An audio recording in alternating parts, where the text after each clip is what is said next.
Mumbai Tug brought to you by Sunny's World. Pune's Pride Sunny's World, life in sunshine. Resort weddings, events, restaurants, adventure wellness. Sunny's World, perfect destination for every occasion. नमस्कार, मी अजय परचुरे. अत्यंत दुःखद बातमी घेऊन मी तुमच्या समोर आलेलो आहे. कारण की कोणालाही वाटलं नव्हतं अशी घटना आज घडलेली आहे. अगदी हसत खेळत असणारा चेहरा, अगदी सतत कोणाची मस्करी कर, कोणाला काही म्हण किंवा संगीतावरती ज्यांचं नितांत प्रेम होतं, त्या आशा भोसले यांचं आज निधन झालेलं आहे. उद्या त्यांच्यावरती शिवाजी पार्कमध्ये अंत्यसंस्कार होणार आहेत. पण आशाताईंबद्दलच्या आठवणी आणि आशाताईंबद्दलचे किस्से हे इतके अमाप आहेत की हे अशा एखाद्या मुलाखतीमधनं किंवा ह्याच्यातनं ते पूर्ण होण्यासारखे नाहीयेत. असे अमाप किस्से, अमाप घटना, अमाप गोष्टी त्यांच्या बाबतच्या आहेत. कारण इतकी मोठी संगीत कारकीर्द असणाऱ्या आशा भोसले या आपल्यात नसणं हे आपल्या प्रत्येकासाठी, म्हणजे प्रत्येकासाठी ज्याला संगीत प्रिय आहे त्या प्रत्येकासाठी ही घटना अतिशय दुर्दैवी आहे, दुःखद आहे. आज आपल्यासोबत संगीतकार, गायक आणि अभिनेता राहुल रानडे आहे. राहुल रानडेची ओळख वेगळी करून द्यायची गरज नाही, पण राहुल रानडे हा आशाताईंच्या इतका जवळचा होता. त्याला सहवास लाभला होता आशाताईंचा. आणि त्याच्यामुळे राहुलकडे अशा काही बारीक बारीक गोष्टी आहेत, बारीक बारीक किस्से आहेत, त्याला आलेले अनुभव असतील, त्याला आशाताईंकडनं ज्या काही गोष्टी शिकायला मिळाल्या असतील, त्या आपण त्याच्याकडनं समजून घेण्याचा एक छोटासा प्रयत्न करूया.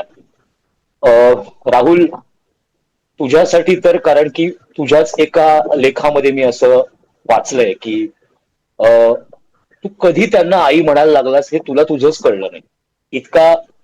तितका नंतर जवळचा झालास. आधी तुला अहो म्हणणाऱ्या आशाताई तुला नंतर अरे म्हणायला लागल्या. आणि इतका अहोपासून अरेपर्यंतचा हा प्रवास हा फार मोठा आहे, महत्वाचा आहे. तुझ्याच तोंडून सुरुवातीला ऐकायला आवडेल की नेमक्या आशाताई काय आहे, हे काय रसायन आहे, अजब रसायन आहे. कारण लोकांसाठी इतकी अमाप गाणी त्यांनी गायलेली आहेत. 12,000च्या वरती त्यांचे रेकॉर्डिंग झालेली आहेत. एक विश्वविक्रम त्यांनी केलेला आहे. असं कुठलंच गाणं आपण सांगू शकत नाही की ही 10 गाणी आहेत, हीच मला अशी सांगता येणार नाहीत. अशी अमाप गाणी, आणि ती प्रत्येक भाषांमध्ये, फक्त मराठी हिंदी नाही तर प्रत्येक भाषांमध्ये आहेत. या अहोपासून अरेपर्यंत त्या आशाताई तूच उलगडून. अजय, खरं म्हणजे सगळ्यात आधी नमस्कार सगळ्यांना. कधीतरी आपण प्रत्येक जण जाणार असतो. आपल्या जवळची, अत्यंत जवळची, निकटवर्तीय माणसं या इहलोकाचा प्रवास संपून परलोकात जाणार ते आपल्याला माहिती असतं. पण तरी सुद्धा आपलं मन ते स्वीकारायला तयार होत नसतं. मला आशाताईंविषयी, आशाबाईंविषयी अनेक लोक नुसते त्यांना आशा म्हणणारे लोक पण आता म्हणजे हृदयनाथजी त्यांना आशा म्हणत असतील, मीनाताई त्यांना आशा म्हणत असतील, पण ते कमी आहेत. तर अशी सगळ्यांसाठी जी आशा होती, तर मला असं वाटतं की एक अत्यंत विलक्षण मेंदू, विलक्षण गळा आणि विलक्षण व्यक्तिमत्व घेऊन या कुठल्या मुहूर्ताला जन्माला आले असतील ते परमेश्वरालाच ठाऊक. परमेश्वरानं त्यांना इतकं भरभरून दिलं, त्यांना अत्यंत कष्टही दिले, मार्गात त्यांच्या अत्यंत काटे वेळोवेळी पेरले, पण त्या सगळ्या काट्याकुट्यातनं वाट काढून ही बाई चालत राहिली. आणि त्यांच्या गाण्याचं कौतुक होतं, अर्थातच ते कौतुकास्पदच आहे, पण त्यांच्या या व्यक्तिमत्वाचं कौतुक होणं खूप आवश्यक आहे की इतके धक्के खाऊन ही देवी, मी त्यांना देवी म्हणायचो, मी त्यांना तोंडावरच म्हणायचो की माझ्यासाठी तुम्ही देवी आहात. आणि त्यांचं मला वाटतं एक जे आयुष्याकडे बघण्याचा दृष्टिकोन झाला होता ना, तो शिकण्यासारखा आहे. म्हणजे संगीतातल्या अनेक गोष्टी मी त्यांच्याकडनं शिकलोच, पण ही फार महत्वाची गोष्ट आहे की त्यांनी ज्या पद्धतीने त्या आयुष्याला सामोरं गेल्यात ना, ते बघणं फार महत्वाचं होतं आणि ते बघणं फार महत्वाचं आहे. आणि जवळपास 93 वर्षाचा आता 8 सप्टेंबरला त्या 93 पूर्ण करून 94व्या वर्षात त्यांनी पदार्पण केलं असतं. इतकी अफाट कारकीर्द आणि म्हणजे 80च्या पेक्षा जास्ती वर्ष त्या गात होत्या. तर हे मला वाटतं की विलक्षण आहे आणि ह्याला एक परमेश्वराचं वरदहस्तच पाहिजे, जो त्यांच्यावर होताच होता. आणि मी स्वतःला परमभाग्यवान समजतो की त्यांचा वरदहस्त माझ्यावर होता. म्हणजे ते परमेश्वराने त्यांच्या डोक्यावर हात ठेवला असेल तर त्यांनी अनेक वेळा माझ्या डोक्यावर हात ठेवलाय आणि त्यामुळे मी अक्षरशः पावन झालेलो आहे असं म्हणायला काहीच असं म्हणणं वावगं ठरणार नाही. तर मुळात आम्ही एक गाणं करत होतो एका सिरियलचं, हिंदी सिरियलचं. मला वाटतं एक 92-93 सालची गोष्ट असेल. तेव्हा माझ्या मनात विचारलं, बरं लहानपणापासून म्हणजे जसं कळायला लागलं होतं तेव्हापासून पंचमदानचे आम्ही बघतो आणि अर्थातच पंचमदान बरोबर आशाबाईंचेही बघतच. म्हणजे देवळात फक्त त्यांची प्राणप्रतिष्ठा करून ठेवली नव्हती एवढंच, बाकी बघतच. तर आमच्या डोक्यात विचार आला की ह्यांना विचारावं का हे गाणं गायला. आता तेव्हा तर आम्ही लहान लहान होतो. मी आणि गौतम जोगळेकर, त्याची सिरियल होती सप्तर्षी नावाची. तर तो पण जरा असा धैर्यवान होता. तर तो म्हणला विचारूया, फार तर काय नाही म्हणतील. म्हणून आम्ही भिचकत बाचकत त्यांना विचारलं आणि त्या चक्क हो म्हणल्या. माझ्यासारख्या अतिशय नवख्या संगीतकाराकडे गायला त्या हो म्हणल्या आणि म्हणलं गाण्याचं कसं तुम्हाला शिकवायचं. ते एका अवखळ अल्लड मुलीचं गाणं होतं. मला अजून त्याचे शब्द आठवत आहेत काही. हॅलो आहा आयशा आहा तुम्हारी अपनी आहा आयशा, अशा टाईपचं ते काहीतरी गाणं होतं. मला पूर्ण आठवत नाहीये कारण खूपच वर्ष झाली त्याला. तर मी म्हणलं त्या ह्या गातील, नक्की गातील मला वाटतं. बरं तेव्हा त्यांचं वय होतं बघ ना 60 आणि असं एक उच्छृंखल मुलीचं गाणं गायचं. तर काही मला वाटलं या अजून त्यांचा आवाज तर चिरतरुणच होता काय. आणि त्या आल्या स्टुडिओत. आता आशा भोसलेंना मी पेटी घेऊन गाणं शिकवणं म्हणजे माझ्यासाठी तर तो एक असा परमोच्च भाग्याचा दिवस होता की मी आशा भोसलेंना पेटी घेऊन सांगते हे असं म्हणा असं म्हणा. तर आधीच मी थरथरत होतो. तर ते गाणं पार पडलं पण त्यांनी गायलं ते. आणि मी ते असं ऐकलं होतं की त्यांना गाणं आवडलं नाही तर त्या कधी निघून जातात वगैरे. त्यांनी ते गाणं पूर्ण केलं. मी म्हणलं म्हणजे कदाचित त्यांना आवडलं असावं. त्याच्यानंतर मग कधीतरी त्यांचा अचानकच मला फोन यायचा आणि काहीतरी वेगळ्याच गप्पा मी मारायला, स्वयंपाकावर, मासे कुठले आवडतात, हे कुठलं वगैरे. तर मी म्हणलं हे कुठल्या पूर्वजन्मीचं संचित मी घेऊन आलोय की मला इतक्या मोठ्या, मी देवी मानत असलेल्या व्यक्तीकडनं मला अशा गप्पा मारायला, व्यक्तीबरोबर गप्पा मारायला मिळत आहेत.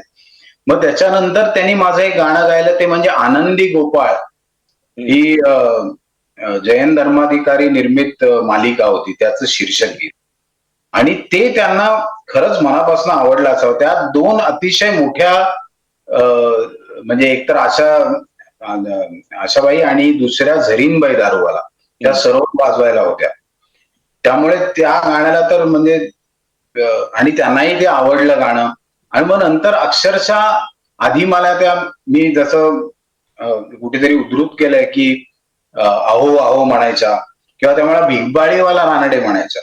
म्हणजे कोणाशी इतर उल्लेख करताना की हा तो भिगबाळीवाला रानडे ना. कारण पुण्यात 2 रानडे होते त्यांच्या ओळखीचे, एक शैलेश आणि दुसरा मी. त्यामुळे मला त्या भिगबाळीवाल्या रानडे म्हणायच्या. आणि नंतर हळूहळू आमची मी मैत्री म्हणणं हा लहान तोंडी मोठा घास घेणं होईल, पण खरोखरच आमचा जिव्हाळा वाढत गेला. आणि त्याच्यानंतर मग मध्ये त्यांनी माझं 2008 साली एक गाणं गायलं. मग त्याच्या तालमीच्या रिहर्सलच्या निमित्तानं घरी येणं जाणं वाढलं माझं. आधी प्रभू कुंजवर, मग इकडे लोअर परेलला. 2012 साली महेश मांजरेकरच्या मिक्ताच्या निमित्ताने त्यांच्यावर आम्ही एक कार्यक्रम घेतला सिंगापूरमध्ये. हो. त्या कार्यक्रमाला त्याला आलं. थोडक्यात काय की आमची देवाणघेवाण, सांगीतिक देवाणघेवाण, वैचारिक देवाणघेवाण वाढत गेली. 2000 मला वाटतं 19 साली मी द बेंगॉल टायगर्स नावाचा एक कार्यक्रम केला होता. हो. तर त्यांना त्या कार्यक्रमाला बोलवलं कारण ते टायगर्स होते एस डी बर्मन, हेमंत कुमार, सलील चौधरी आणि आर डी बर्मन.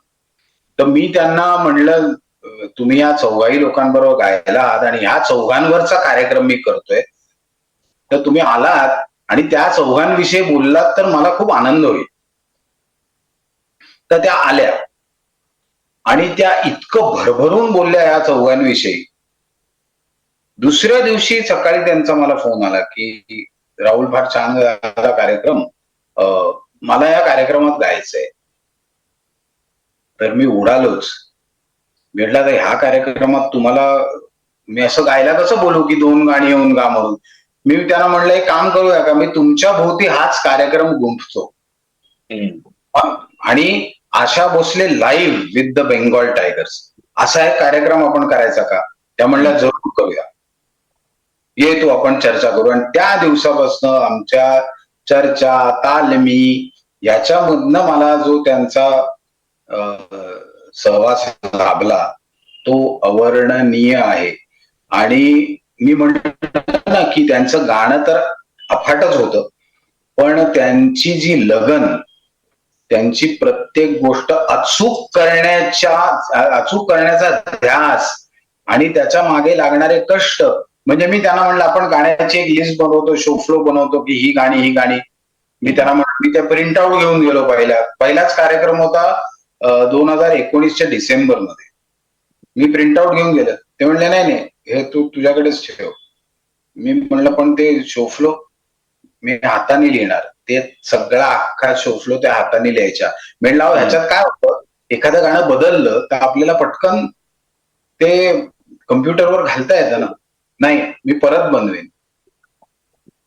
हे काय आहे, म्हणजे हे कुठला विचार आहे हा की आयतं मला ते काही नको. मी स्वतःच्या हाताने जोपर्यंत गाणी लिहित नाही तोपर्यंत मला ते व्यवस्थित माझ्या डोक्यात बसत नाही. हा त्यांचा विचार त्याच्या मागे होता. जेव्हा तालमी सुरू झाल्या तेव्हा अजय तुला आश्चर्य वाटेल, ह्या आता म्हणजे किती सालची मी गोष्ट करते, 2018 म्हणजे काय वय होतं. त्या सकाळी 11 वाजल्यापासून संध्याकाळी 6 वाजेपर्यंत गाणं म्हणत असत. तर मग आता त्या कार्यक्रमात अर्थातच दम्मारोदम होतं. म्हणलं आता दम्मारोदमची तालीम करूया. तर मी म्हणलं अहो आई, तुम्ही दम्मारोदम 1,00,000 वेळा गायला असेल स्टेजवरून, त्याची तालीम कशाला करायची आपण आता. ती म्हणली नाही, एकतर मी त्या दिवशी गाणं गात असताना एखादा प्रेक्षक असा असेल जो पहिल्यांदाच माझं ते गाणं ऐकत असेल, त्याच्यासमोर माझं गाणं चांगलंच झालं पाहिजे. माझ्या मते हा विचार अफाट आहे. माझं गाणं चांगलं झालं पाहिजे आणि ते उत्कृष्टच झालं पाहिजे आणि ते अत्यंत चोखच झालं पाहिजे. ही जी आस होती ना, हा जो ध्यास आहे, तो कलाकार म्हणून हे माझ्या पदरात त्यांनी टाकलेली शिकवणी आहे खरंच. मला असं वाटतं राहुल की जेवढा गायक मोठा असतो किंवा जेवढा संगीतकार मोठा असतो, आपलं काय होतं की सुरुवातीला आपण जरा बुजतो त्यांच्या समोर की अरे आपण कसं बोलावं किंवा कसं सांगावं. तुझ्यासाठी तर एकदम दैवी देणगीच होती की त्या माईक समोर उभ्या राहिल्या 1942-43च्या दरम्यान, आणि बरोबर 50 वर्षांनी म्हणजे 92-93ला तुला त्या लाभल्या ॲज अ गायिका म्हणून तुझं गाणं गायला.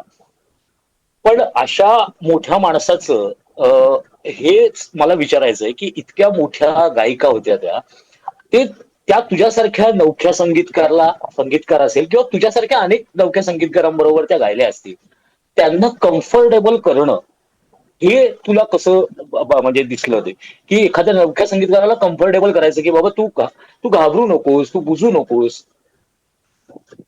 नाही मला म्हणजे मला आठवते मी थरथरत जेव्हा होतो पहिल्यांदा आणि दुसऱ्यांदा आणि प्रत्येक वेळाच मला थरथरत ही होतीच, म्हणजे कायमच होती. कारण खरोखरच फार फार मोठं व्यक्तिमत्व होतं ते. पण त्या एकदम मैत्रीत बोलायच्या, स्वयंपाकाच्या गोष्टी खूप आम्ही करायचो. कुठले मासे, मग रेसिपी कुठली, मग हे असं कर, मग बांगड्याचं पिकलं करताना त्याच्यात तिरफळ घालायचं वगैरे वगैरे पासून. आता असं जर कोणी एखादी व्यक्ती तुमच्या बरोबर बोलत असेल तर तुम्ही कम्फर्टेबल होणारच ना. दुसरी एक गोष्ट मला आवर्जून त्यांच्या ध्वनिमुद्रणाविषयी सांगावीशी वाटते, की त्या चाल तर एकतर शिकायच्या आणि मी कधी कधी थोडासा कणसूर होतो कारण मी पट्टीचा गायक नाहीये.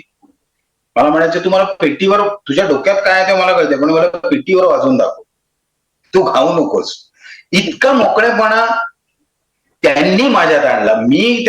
मी कम्फर्टेबल होण्याचं कारण त्या होत्या. बरं हे चाल शिकली, माईकवर गेल्या, गाणं अगदी बरोबर 4-4 तास गायलेल्या आहेत त्या माईकवर उभा राहून, पदर खोचून उभ्या राहायच्या आणि मग गाणं झालं. हो छान झालं. बघा तुला काय इकडे तिकडे कमी वाटत नाही तर मी कोण आहे, मी तुमची काय मीमांसा करणार. नाही नाही बघ म्हणजे तुला आवडतंय ना, तुला ते कुठे हे होत नाही ना, तुझ्या मनासारखं झालंय ना, हे सगळं. आणि सगळ्यात याचा क्लायमॅक्स पुढे आहे. गाणं संपलं की त्या मॉनिटर रूम मध्ये यायच्या, हा आता ऐकव. मी म्हणलं छान झालंय हो. नाही नाही मला ऐकायचंय. तिथे बसून एक कागद, ते सतत त्यांची एक डायरी किंवा कागद, त्यांनी मला पण एक डायरी दिली आहे सही करून, त्याच्यात तुझ्या नोट्स कर. एक कागद घेऊन ऐकणार प्रत्येक ओळ. हा शब्द असा म्हणायला पाहिजे होता, तो तसा आलेला नाही आहे, इथे हा सूर असा लागायला पाहिजे, अशा त्या नोट्स करून चल आता या 4 लाईन परत करूया म्हणून आज जाऊन परत ते करायचं आहे. हे अविश्वसनीय आहे. म्हणजे मला ही जी लगन आहे ना, ही मला खरंच समजत नाही की या एवढ्या मोठ्या म्हणूनच कदाचित त्या या स्तरावर असतील. अत्यंत कुठल्याही प्रकारचं म्हणजे लावणी द्या, अभंग द्या, कॅबेरे द्या, कुठलंही गाणं द्या, त्या इतकं त्याच्यात समरस होऊन गायच्या. ही गळ्याची देणगी तर होतीच, ती मेंदूची असायला लागते कारण गळ्यातनं काय निघायला पाहिजे मेंदूनी तुम्हाला सांगायला लागतं. शब्दांची फेक, त्यांचं उच्चारण. आता मला एक सांगायचंय, गुलाम अलीचं मिराज गझल नावाचा जो अल्बम गुलाम अली साहेबांनी केला, तर ते साहेब तेव्हा गुलाम अली साहेब त्यांना जरा हे होतं की ही कोल्हापूरमध्ये जन्मलेली मराठी मुलगी ही उर्दू कसं गाऊ शकेल. त्यांनी उर्दूचं बाकायदा शिक्षण घेतलं आणि ते गाणी ऐकताना तुम्हाला वाटणार नाही की हे मराठी गायिका आहे. इतकं अस्खलित उर्दूमध्ये, बरं नुसतं बोलायचं नाही ना, गायचंय. तर जेव्हा मला आठवतंय मी 9वी-10वीत असेल तेव्हा तो अल्बम आला होता मिराज गझल, डबल कॅसेट अल्बम होता तो. त्याची मी एवढी पारायणे केली त्या कॅसेट झिजून जायच्यामुळे मी परत नवीन आणायचो. ही जी आपल्या कलेविषयी जो एक प्रामाणिकपणा आहे की माझं गाणं हे चांगलं झालं पाहिजे, माझं शब्दोच्चारण चांगलं झालं पाहिजे, त्याच्यासाठी मी वाटेल ते कष्ट घ्यायला तयार आहे.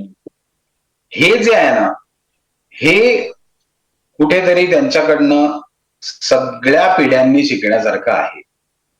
म्हणजे आपण आता त्या काय नवीन पिढ्यांना अर्ध्या कुंडाने पिवळे झाले म्हणतो, कधीतरी त्या बरं ती आमचा कार्यक्रमाचा रिहर्सल सुरू झाला, हे गाणं ते गाणं अमुक गाणं, ते गाणी निवडण्यात अमुक करण्यात, त्या सकाळी 6ला उठून रियाजाला बसायच्या.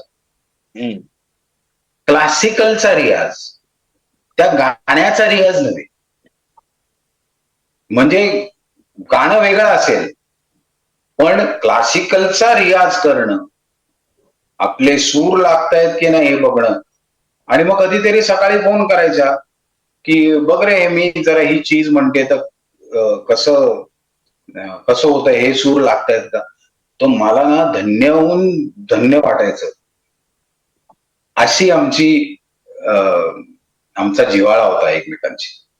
पण एक आपण थोडस जरा मागे जाऊया आणि तू जेव्हा स्वतः आशाताईंच्या करिअर बद्दल किंवा त्यांच्या ग्राफ बद्दल विचार करतोस, तेव्हा तुला काय वाटतं? कारण तू ते चांगल्या शब्दात सांगू शकतोस की 43-43चा काळ असेल, त्या काळामध्ये स्वतःची मोठी बहीण इतकी उत्तम मोठी गायिका, आजूबाजूला अनेक गायिका असताना त्या सगळ्या याच्यामध्ये आपली वेगळी वाट त्यांनी निर्माण केली. तुला वाटतं की त्या काळात ते कितपत कठीण असेल, की म्हणजे त्यांच्यातला तो काय वेगळेपणा असेल की तो भावला असेल लोकांना जास्त?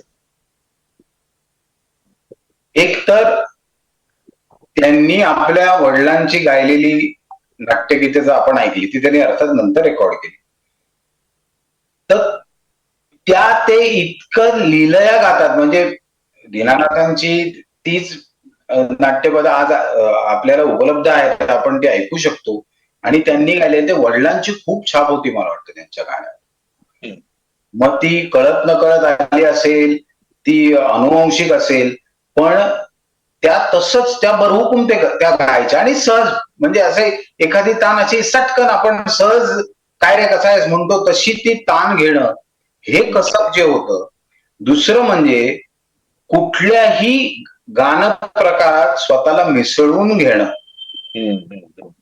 मी मगाशी एवढे गाण्याचे प्रकार सांगितले, मग ते एखादं फिल्मी गाणं असेल, एखादं दम्मारोदम असेल, किंवा उमराव जान मधली गाणी असतील. आता उमराव जान मधली क्लासिकल पठडीतली गाणी किंवा मिराजे गझल मधली मी जसं म्हणलं तशी ती सेमी क्लासिकलच होती, माहिती, क्लासिकलच म्हणायला हरकत नाही ती. किंवा अत्यंत उच्छृंखल गाणी, एक मे और एक तू सारखं गाणं असेल, तर ही गाणी समजून म्हणण्याचं जे कसब आहे ना, ते त्यांच्यामध्ये पुरेपूर ठासून भरलेलं होतं. त्यामुळे कुठल्याही संगीतकाराला हे गाणं ह्यांच्या गळ्याला जाईल का नाही, यांच्या आवाजाला सूट येईल का नाही, असा प्रश्नच आला नाही. नाहीतर आपण एखाद्या पठडीचं गाणं असेल, समजा एखादं कॅबेरे सॉन्ग असेल, तर ते कॅबेरे सॉन्ग बाबा या गायिकेला नीट झेपेल का नाही, तिला हा प्रश्नच उद्भवायचा नाही. तुम्ही त्यांच्यासमोर कुठल्याही प्रकारचं गाणं टाका, कुठलाही संगीत प्रकार टाका, त्या ते उत्तमच करणार. म्हणजे त्यांचा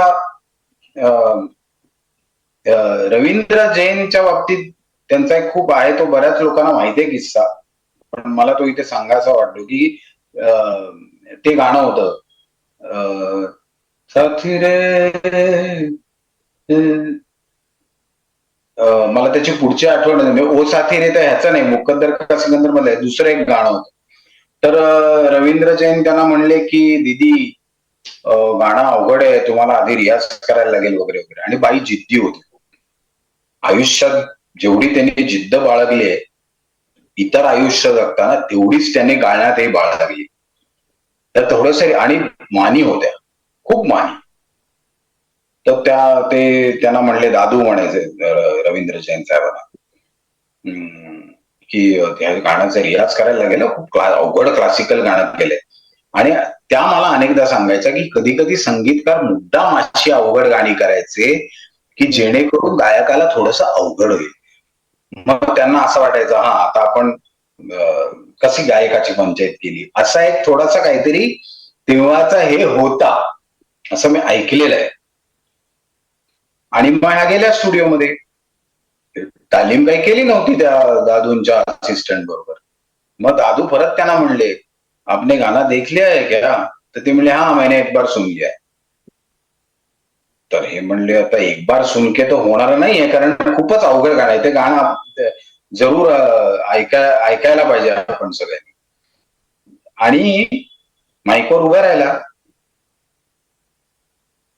आणि स्टार्ट टू फिनिश. बरं तेव्हा कसं सगळे वादक एकत्र बसून ते रेकॉर्डिंग, म्हणजे गायक समजा चुकला तर ते गाणं अख्खं पहिल्यापासून परत करायला, तेव्हा तर डबिंग एक लाईन करू, एक शब्द करू, हे काही पद्धत नव्हती. गायला सुरुवात केली, गाणं संपलं. सलग ते गाणं बिनचूक आणि अत्यंत अफाट गायले आहेत. आज आपण जे गाणं ऐकतो युट्यूबवर, तो पहिलाच टेक आहे. आणि त्या मला ही घटना जेव्हा त्या सांगत होत्या, तेव्हा त्या म्हणल्या, ते प्रोड्युसर, डायरेक्टर, संगीतकार, हे दादू सगळे मॉनिटर रूम मध्ये बसले होते. त्यांना दुसरा टेक घेता आला नाही. ही जी जिद्द आहे ना, की मी ह्यांना असं गाऊन दाखवीन की तुम्हाला कुठे बोट ठेवायला जागा उरणार नाही, हे टॅलेंट आहे. हे म्हणून त्या महान, म्हणून त्या जगातल्या महान गायिका आहे. राहुल, कसं आहे की परमेश्वर जरी खाली उतरला आणि तो म्हणाला असं की, तर त्यालाही ते परमेश्वरालाही करता येणार नाही की आशाबाई आणि लताबाई मध्ये डावं उजवं कधीच करता येणार नाही. तो सुद्धा कन्फ्युज होईल की काय काय बोलू मी याच्यावरती. पण दोघींच्या बाबतीत, दोघी महान आहेत, पण दोघींच्या बाबतीत मात्र सतत त्यांच्या करिअरमध्ये किंवा म्हणजे नंतर थोडं गाणं थांबवलेल्या नंतर सुद्धा त्यांच्या दोघींबद्दल नेहमीच ही चर्चा होत राहिली की कोण श्रेष्ठ त्यांच्यातलं. तुझ्या बाबतीत कधी असं बोलता बोलता किंवा कधी असं चर्चेदरम्यान ही चर्चा झाली तुमच्यामध्ये की आमच्यात ही का श्रेष्ठत्वाची चर्चा होत असेल, त्याच्यावरनं कधी चर्चा झाली? नाही, मुळात काय आहे की त्या दोघी, असं होतं ना की जेव्हा 24 कॅरेट सोन्याचे बार तुम्ही समोर ठेवता, तेव्हा तुम्हाला कळत नाही की हा बार बरा आहे का, हा बार बरा आहे. दोन्ही 24 कॅरेटचे आहेत, त्यामध्ये तुलना, वजनाची तुलना होऊ शकते, पण याच्यामध्ये कुठल्याच तुलनेचा प्रश्न नाहीये असं मला वाटतं. दोघींची गाणं म्हणण्याची धाटणी वेगळी होती. म्हणजे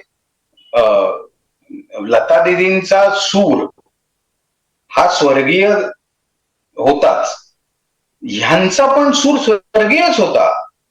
त्या दोघींची गाणं म्हणण्याची पद्धत थोडीशी वेगळी असू शकते आणि त्यामुळे ह्याच्यात डावं उजवं करण्याचा मला वाटतं आपण पामर जीव आहोत सगळे, ते करण्याचा आपल्याला अधिकारच नाहीये की या दोघींपैकी ही सर्वश्रेष्ठ आहे किंवा ही जरा थोडीशी कमी आहे.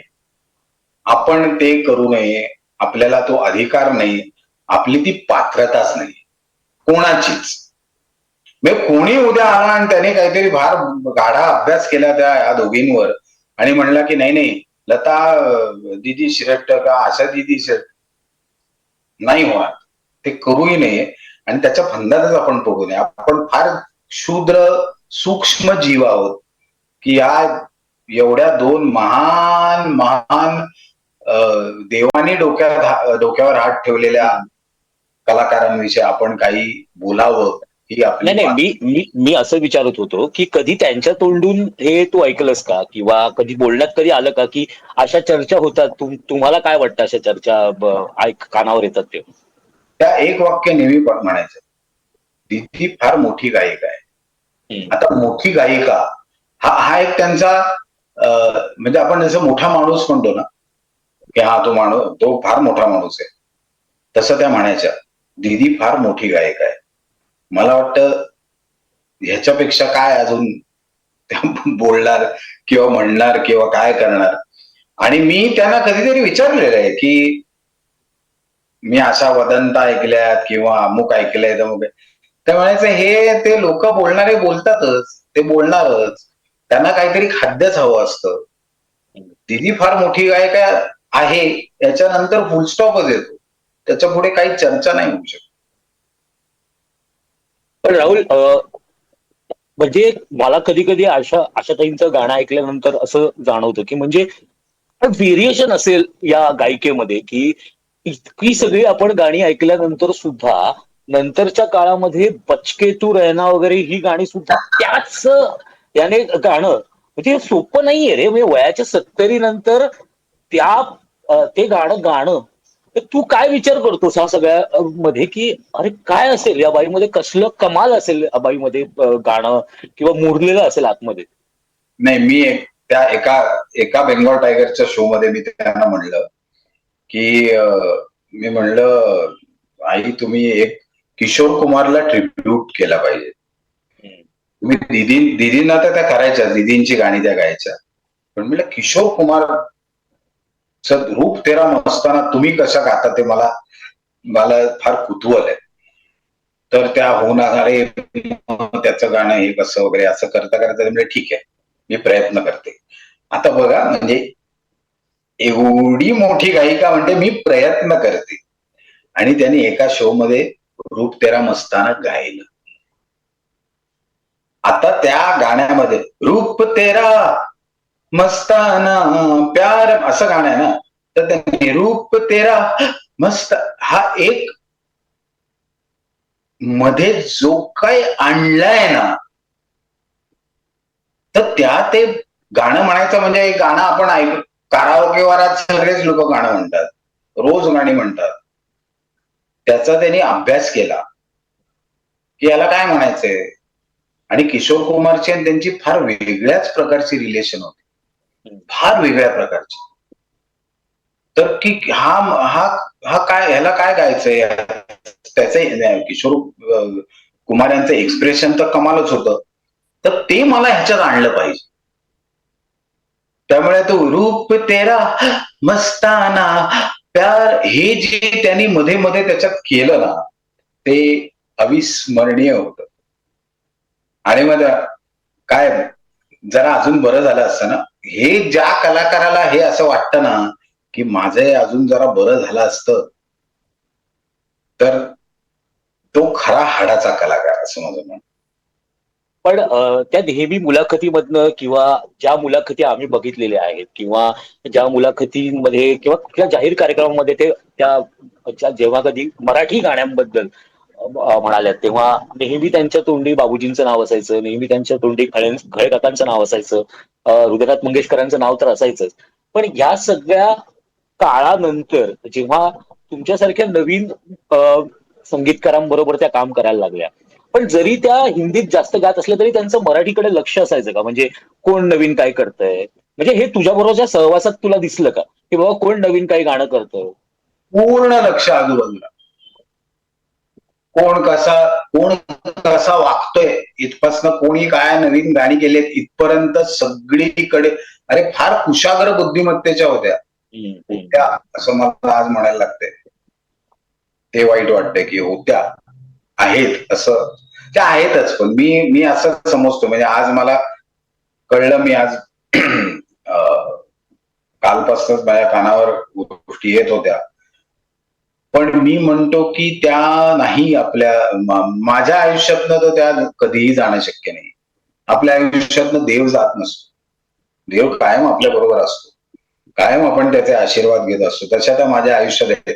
त्यांना इतकं सगळं आजूबाजूचं माहीत असायचं, नवीन लोक कोण आहेत, ती काय करतायत, ती कशी वागतायत, त्यांचं काय चाललंय, पूर्ण माहिती होती.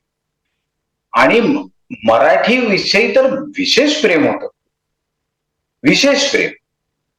म्हणजे त्यांनी कधीही मराठी गाणी म्हणायला किंवा नवीनच संगीतकार आहे तर त्याच्याकडनं काय आता काय मराठीमध्ये काय होणार असं त्यांना कधीही वाटायचं नाही. मराठी विषय त्यांना विलक्षण प्रेम होत. त्यामुळे तो आणि सगळ्या सर्व आजूबाजूचं भान ठेवणारे व्यक्ती होते. त्या काय चाललंय आजूबाजूला पूर्ण चौकस आणि कुशाग्र बुद्धी.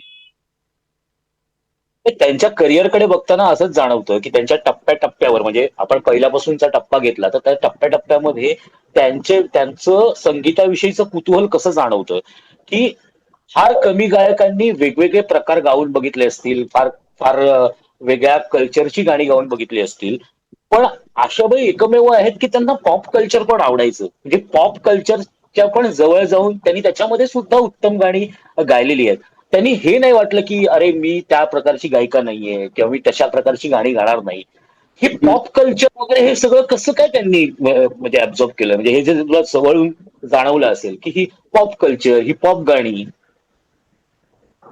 मी सांगतो, मी त्यांना नेहमी विचारायचो की ही जी पॉप स्टाईल आहे, जी तुम्ही 70s मध्येच हिंदी चित्रपटात पंचमदा अर्थात होतेच, पण ही तुम्ही कशी आत्मसात केली? म्हणजे संगीतकारांनी तुम्हाला पंचमदांनी त्यांना किती किती आजा आजा हे समजावून सांगितलं, किंवा हे नुसतं शिकून येत नाही ना. ते कसं कसं आलं? श्रवण भक्ती.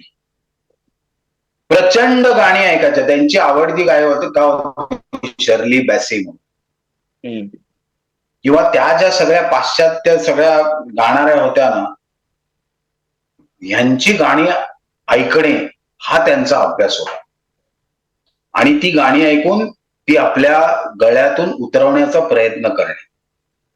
आणि प्रयत्न काय ते जे काय त्यांच्या गळ्यात आले ते अफाटच आहे. तर अभ्यासपूर्ण गायन,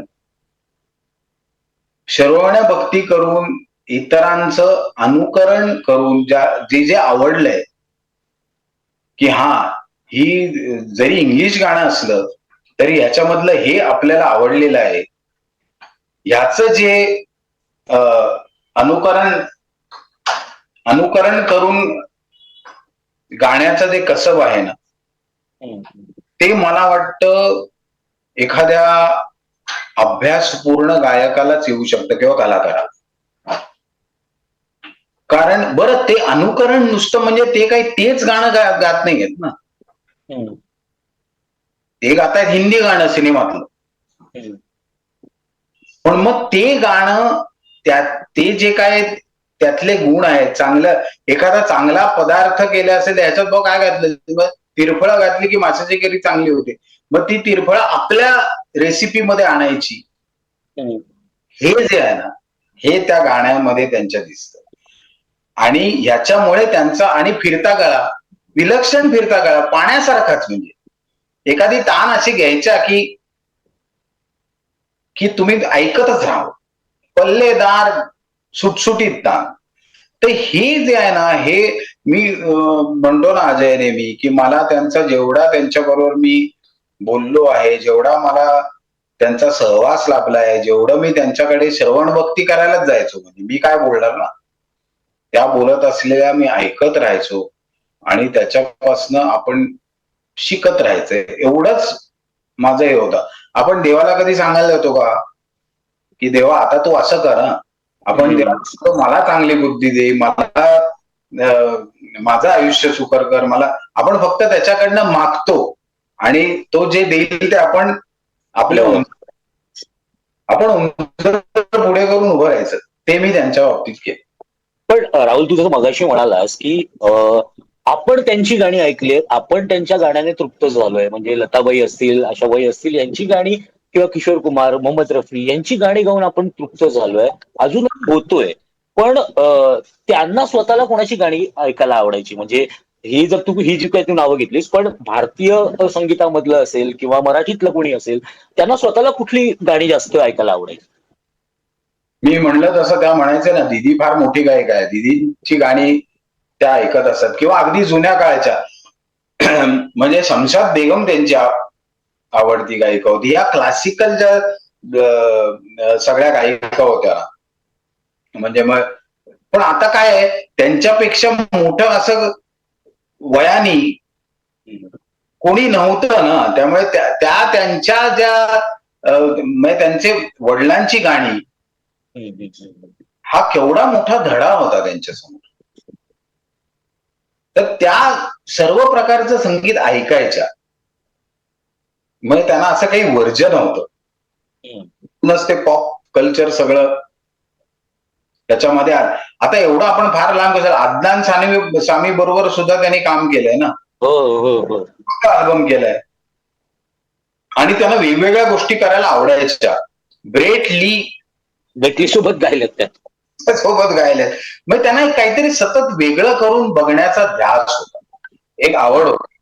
पण त्यांना अर्थातच पूर्वीच्या सगळ्या गायिकांचं कौतुकही होतं, त्या आवडायच्याही, गायकांचं कौतुक होतं आणि त्या भरपूर संगीत ऐकणं कुठल्याही सांगीतिक क्षेत्रात असलेल्या कलाकाराला श्रवण भक्ती हा प्रचंड मोठा त्याचा गुरु असतो, की ज्या ज्या लोकांनी आधी संगीत करून ठेवलेलं आहे, विविध प्रकारचं असेल, जॅझ असेल, रॉक, पॉप हे असेल, शास्त्रीय असेल, उपशास्त्रीय असेल, नाट्यगीत असतील, हे ऐकल्याशिवाय माणूस कुठलाही कलाकार हा परिपूर्ण नाही होऊ शकत, असं माझं मत आहे. आणि हल्ली आपलं तेच झालंय की आपण म्हणजे मी त्याच्यातच म्हणतो, मी आता माझ्या काळी असं होतं वगैरे असं माझं म्हणणं, मी आज काळातलाय, मी आजच जगतोय आणि मी आजच्याच सगळ्या गोष्टी बघतोय, करतोय, रील्स बिल्स मी पण बघतो, पण त्याच्यात किती अडकायचं आणि म्हणजे ते हे मी तुला एक त्यांच्याशी निगडीत असलेला किस्सा सांगतो आशाबाईंच्या, की समजा एखाद्या गाण्याची मी त्यांना म्हणायचो की आता किती गाणी आपण घेणार ना एका शो मध्ये, 25-30 गाण्यांच्यावर आपण घेऊ शकत नाही, पण मला तुमचं हेही गाणं ऐकायचंय, मला तुमचं हेही गाणं ऐकायचंय, हेही ऐकायचंय मला आणि प्रेक्षकांना.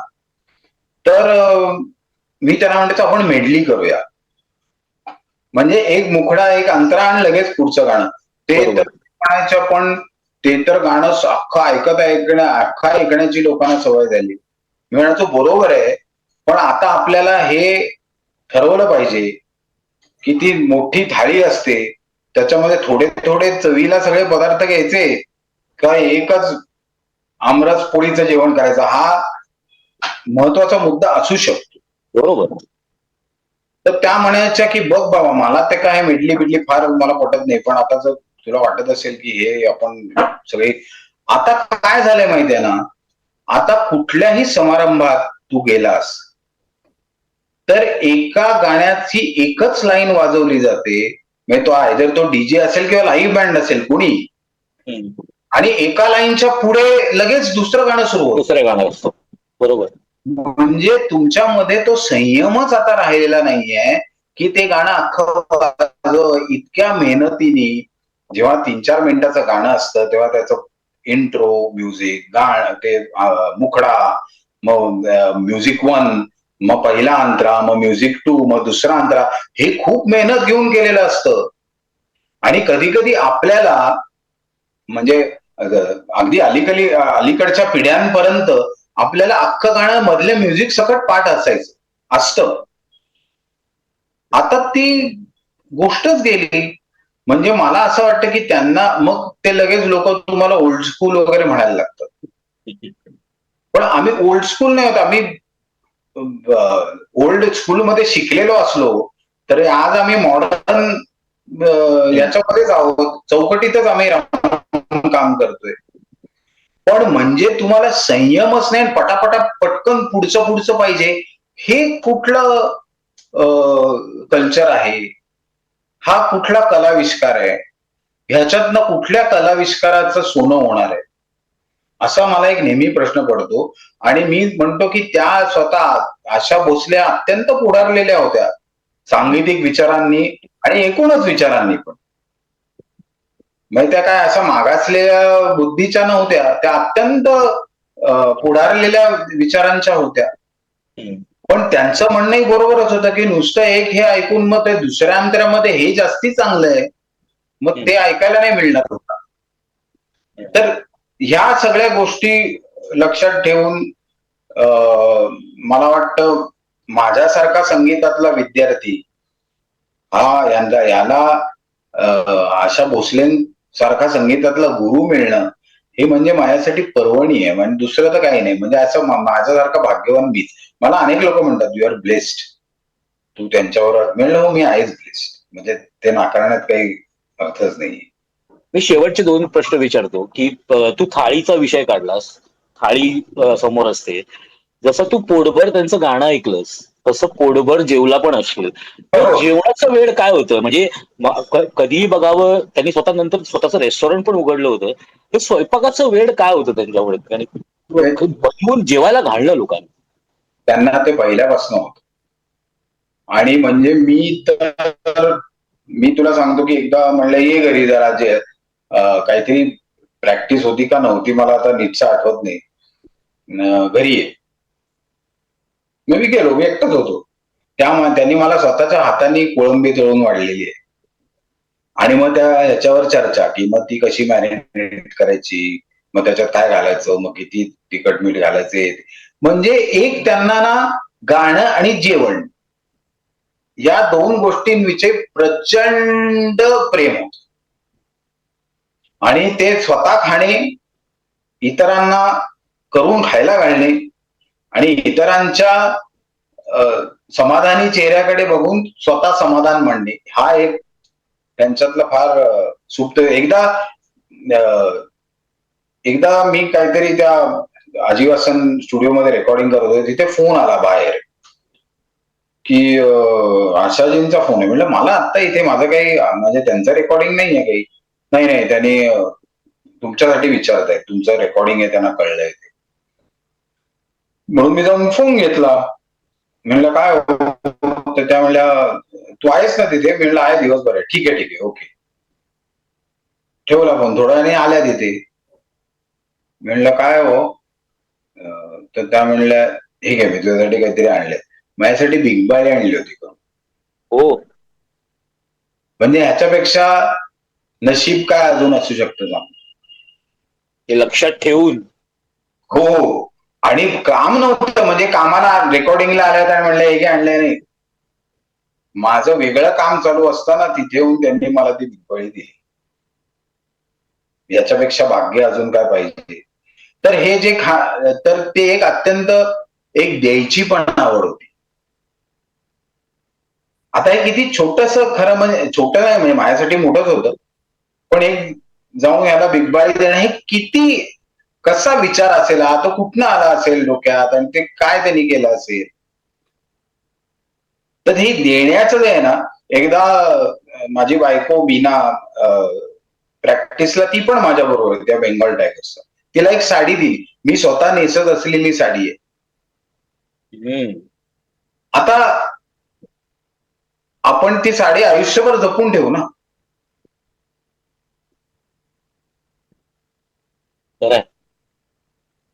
असं काहीतरी होतं बाबा खरंच. वेगळंच. पण वेगळंच व्यक्तिमत्व. पण हे पण समजून घेतलं पाहिजे तुझ्याकडनं की खऱ्या आयुष्यामध्ये त्यांना टप्प्याटप्प्यावरती इतके धक्के बसलेले असताना, इतकं विमनस्क परिस्थितीमध्ये सुद्धा त्या रेकॉर्डिंगला जात असतील, किंवा तू जो बिकटाचा जो सोहळा म्हणतोयस सिंगापूरचा, त्या सोहळ्यामध्येच त्यांना बातमी येणं, अशा सगळे प्रसंग त्यांच्या समोर असताना सुद्धा इतकं दैवी गाणं जाऊन तिथे गाणं रेकॉर्डिंगला, अशा परिस्थितीमध्ये सुद्धा ह्या इतक्या मोठ्या होत्या. हे तुला काय जाणवलं म्हणजे त्यांच्या सहवासात तुला काय जाणवलं की इतकी विमनस्क परिस्थिती असताना सुद्धा आपलं काम नाही सोडलं त्यांनी. कारण कामावर अटळ निष्ठा आणि माझा गळा हे माझं सर्वस्व आहे याची पूर्ण जाणीव.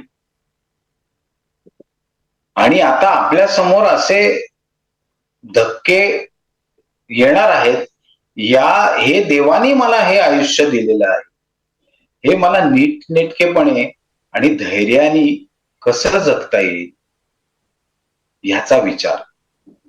मला वाटतं हेच त्यांच्या, आणि त्या म्हणजे मी म्हणायचो एखादी बाई खचून गेली असती रे हो आयुष्यामध्ये, की अमुक माणूस आयुष्यात आणला तो घेऊन गेला, तमुक माणूस आयुष्यात गेला, असे हे पडले. पण या देवी गातच राहिल्या आणि त्यांनी आपला गाणं हा माझा धर्म आहे. मी तुला एक सांगतो. आणि मी म्हणलं, एकदा त्यांना विचारलं, म्हणलं तुमच्या बरोबर कितीतरी लोक वाईट वागले असतील ना. आपण अनेक गोष्टी ऐकतो समाज माध्यमात. त्या म्हणल्या हो वागतात ना. तेव्हा मी एकच विचार करते, जी लोक माझ्याशी वाईट वागतात त्यांचा धर्म वाईट वागण्याचा आहे, माझा धर्म चांगलं वागण्याचा आहे. मी नेहमी चांगलीच वागणार. बस. मला वाटतं ह्याच्यामध्येच सगळं आलं. नाही, खरंय. म्हणजे याच्यामध्येच सगळं आलं. आणि तू जे जे काही सांगत होतास ना, की ते म्हणजे मला किस्स्यापेक्षा सुद्धा मला असं वाटलं की एखाद्या माणसाचा किंवा मोठ्या माणसाचा जरी स्पर्श जरी झाला ना, तरी त्याला खूप भरून पावल्यासारखं वाटतंय. तुला स्पर्श काय, तुला तुझ्यासारखा नशीबवान तू आहेस की खरंच आहे. आज हे सगळं आठवताना सुद्धा तुझ्या डोळ्यातली ती चमक, तुझ्या डोळ्यात ते दिसतायत आठवणी, किंवा ते शब्द असे कळतायत की तुझ्या समोर आत्ता बोलले गेलेले आहेत. तर तुझ्यासारखा नशीबवान तूच आहेस. आणि आशाताईंबद्दलच्या आठवणी सांगायला बसलो तर आपल्याला अख्खा दिवस कमी पडेल. अरे पण अनेक दिवस कमी पडतील. अनेक दिवस कमी पडतील. पण त्यातल्या त्यात सुद्धा तू ज्या काही आठवणी आम्हाला सांगितल्यास, की त्यांच्या आयुष्यात घडलेले प्रसंग तू आम्हाला सांगितलेस, त्यांच्या गाण्याबद्दलचं प्रेम तू आम्हाला सांगितलंस, त्यांच्या रेकॉर्डिंग मध्ये त्या किती अप टू डेट होत्या, काय अगदी बारकाईने त्या सगळ्या गोष्टी करायच्या हे तू सांगितलं. आणि तुला त्यांचा लाभलेला सहवास हा तुझ्या पूर्ण करिअरमध्ये तुला किती महत्वाचा असेल, किंवा किती किती किती महत्वाचा झाला असेल हे मी समजू शकतो. नेहमी तुझ्याकडे एक मित्र म्हणून बघत राहिलो, पण तुझा जो आता हे तू सगळं सांगितलंस ना, तेव्हा या करिअरमध्ये या टप्प्याटप्प्यांवरती तू काय काय करून ठेवलेला आहेस ना, त्याच्यामध्ये कोणाचा आशीर्वाद आहे हे या बोलण्यातनं मला कळलं. की तो सहवास नुसता लाभणं आणि त्यांच्याबरोबर काम करणं, आणि हे तू तुझ्या मनात इतकं साठवून ठेवलेलं आहेस, ते तू विसरलेला नाहीयेस. आणि ते तू कधी विसरूच शकत नाहीस, कारण ही दैवी देणगी आहे. म्हणजे जसं आपण म्हणतो ना की आपण उजवं डावं नाही करू शकत कोणामध्ये, तर तू उजवं डावं काय, तू ते मनातनं कधी संपवू शकत नाहीस, इतकं तुझ्या मनात साठलेलं आहे. बोल बोल. कधी कधीच नाही संपू शकत. म्हणून मी जे मगाशी बोललो ना, की आपल्या आयुष्यात देव कधीच जात नसतो ना, तो असतोच. यांना तर मी त्यांना म्हणायचं तुम्ही देवी आहात माझ्यासाठी. तर ती हम्म. देवी माझ्या आयुष्यात नाही गेली असं होणारच नाही कधी. ती कायम राहणार माझ्याबरोबर. तर शेवटी आपण प्रेक्षकांना तेच म्हणूया की जसं राहुल म्हणतोय ते अगदीच बरोबर आहे, की आपल्या आयुष्यातनं देव कधीच जात नाही. त्या तर सुरांच्या देवी होत्या. आपल्यातलं त्या शरीर रूपी गेलेल्या आहेत असं आपण म्हणूया. पण त्यांच्या जो सुरेल जो काही आहे, जो आवाज आहे, ज्या त्यांच्या आठवणी आहेत, त्यांचे किस्से आहेत, ते आपल्याला आयुष्यभर पुरणारे आहेत. आणि याच्या पुढे अनेक पिढ्यांना पुरणारे आहेत. कारण की त्यांचं गाणं कधीच म्हणजे त्यांचं गाणंच चिरतरुण आहे. जसं लता दीदींचं गाणं, तसंच आशाताईंचं गाणं, आणि ते गाणंच आपल्याला चिरतरुण ठेवणार आहे पुढच्या आयुष्यभर.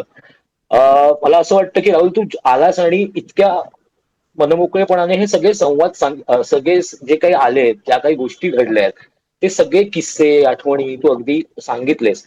मला कळतंय की जाऊन त्यांना फक्त 3 ते 4 तास झालेत. पण त्यांच्या संपर्कात आलेला तो छोटा काळ असेल, मोठा काळ असेल, त्या प्रत्येकाला आज त्या सगळ्या गोष्टी आठवत असतील. आणि त्यांना हेच आठवत असेल की अरे हा माणूस गेला यार आपल्या घरातला. म्हणजे आज आपण समाज माध्यमांवरती बघतोय, समाज माध्यमावर बघत असतो की प्रत्येक जण पटकन पोस्ट करत असतो कुठल्याही गोष्टीची. पण आज आपण प्रत्येक जण आशाताईंबद्दल जो पोस्ट करतोय ना, त्याच्या मनामध्ये ना तो इतकी आत्मीयता आहे, इतकं की आपल्या घरातलं कोणीतरी गेलंय अशासारखं ते व्यक्त होत आहेत.